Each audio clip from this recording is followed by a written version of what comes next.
There are reassurances tonight from aviation experts about the safety of air shows following the fatal crash in Shoreham at the weekend. The Civil Aviation Authority says that restrictions on vintage jet aircraft performing displays over land will be tightened until further notice. Well, air shows at Cleethorpes and Waddington in Lincolnshire are some of the best attended in the country, and those who helped plan them say that the tighter rules could put them at risk. Philip Norton has this report.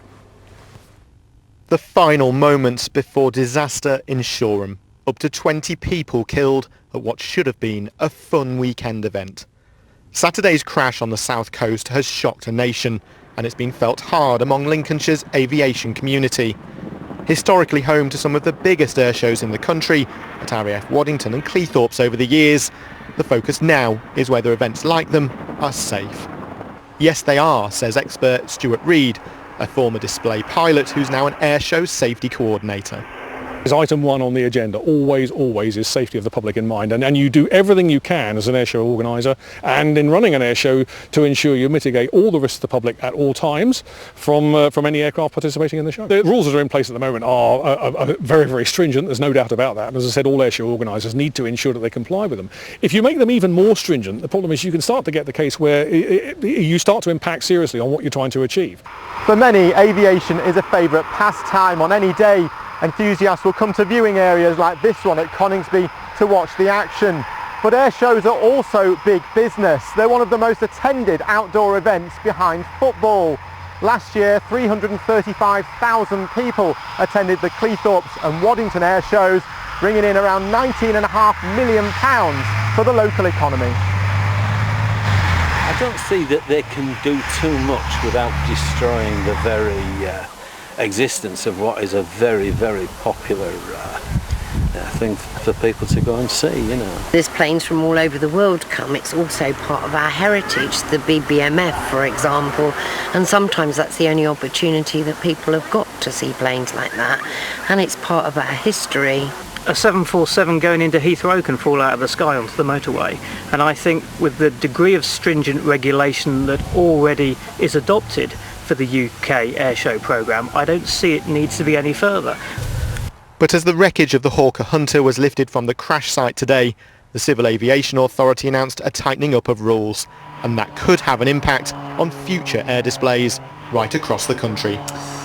Well, Phil is at Waddington at the moment. I mean, air shows are a big deal, aren't they, in our part of the world? Are people worried that they could now be under threat?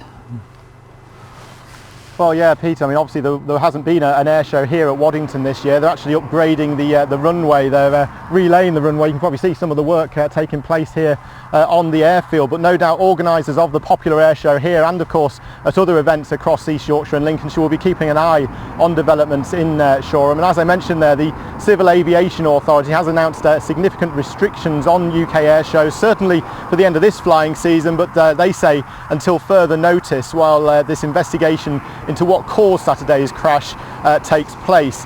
Now, the main point being that vintage aircraft, they say, vintage jets, will not be allowed to perform high-energy aerobatics over land at air shows. That would be your rolls and your loops, that kind of thing. They're not going to be able to take place. Instead, they're going to be restricted to fly pass only. Now, while there's no air shows forecast for the next few months here, certainly organisers, including events like the Cleethorpes Armed Forces Day, where many aircraft turn up, will be keeping an eye on developments on the south coast. Phil, thank you very much indeed. This one certainly got people talking, be asking for your views in a moment. But I spoke earlier this afternoon to the top aviation expert, David Learmount, and I asked him if it was now time that air displays were not held up over built-up areas. Air displays are already very tightly regulated. There's no question but that this display, the display at Shoreham, will be looked at, but all aerodromes have roads near them. Otherwise, how would you get to the aerodrome? So should there be an end, full stop, to air displays where there are roads and cars? I mean, I suppose it's a yes-no question, really, isn't it? You can't have an aerodrome with no roads near it. Otherwise, how would you get there? No. Basically, if you said you may not fly over or near any road, that would be the end of air displays in this country. It would probably be the end of flying for us, because the airlines we go on holidays with would be stopped flying over roads, and there's one at the end of most runways. But they're not doing loop-the-loop, are they? Near where people, innocent people are driving their car. So there's a big difference. Indeed, yes. I mean, all they're doing is taking off and landing, but air displays are the biggest spectator sport in this country. The reason why it is and why they're so popular is because the flying that is done there is exciting. It's terribly carefully regulated, but it's intended to be exciting. If we dumbed it down, people would stop going. That would be the end of the air display. I accept that. The biggest air show near to us is Waddington, flying over, south of Lincoln. They haven't confirmed it for next year yet. Is this a good excuse for them not to hold the Waddington Air Show again? I'm sure that the Waddington Air Display will go ahead as planned. It's a military aerodrome. It's much bigger than Shoreham. It doesn't have large centres of population as close to it, and it doesn't have a major A road going just across the end of the runway. So it's a completely different kettle of fish. David Learmount, very good to talk to you tonight. Thank you very much indeed for your time.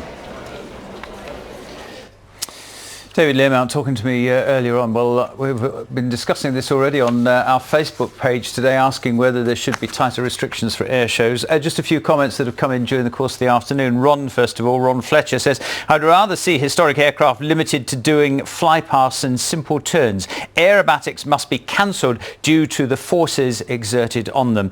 Mark Lambert says this is a knee-jerk reaction. Close all UK airports as their flight path takes aircraft over roads, houses and industrial sites. These are just as dangerous. And John Spur says these accidents rarely happen. Why don't we ban all cars from the road? Air shows are an invaluable addition to our economy and also to children's education.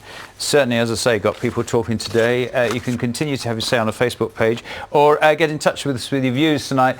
Should we limit air shows to maybe just over water rather than over land and built up areas? You might have a comment after what David Learmount said there, bearing in mind the A15, of course.